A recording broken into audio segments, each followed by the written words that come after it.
انتي هاتيلي كيلو قوطه. حاضر يا هاني. استني، هو انتي اتجننتي؟ هو انتي هتعبيلي بايدك دي؟ البسي حاجه في ايدك وانتي بتعبيلي. حاضر، انا اسفه. اتفضلي يا هاني. حسابه كام؟ 15 جنيه يا استاذه. تمام، خدي 100 جنيه.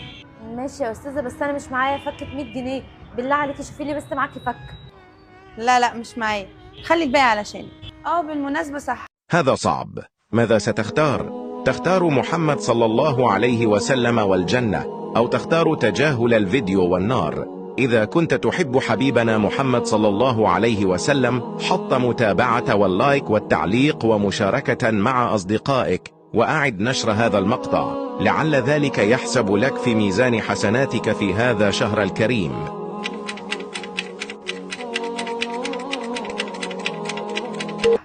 اختك شيماء عامله ايه؟ ايه ده، هو حضرتك تعرفي اختي شيماء؟ عارفاها، كانت معايا في الجامعه، كانت دايما بتطلع الاولى، مع ان انا مش شايفه ان هي كانت تستاهلها بصراحه، انا اللي كنت استحقها. بس عامه يعني شفت صورتك كام مره على تليفونها وسمعت حكاوي يعني واسمك، فعرفت ان انتي اختها. بس ازاي يعني اختك كانت متخرجه من جامعه عاليه بالمنظر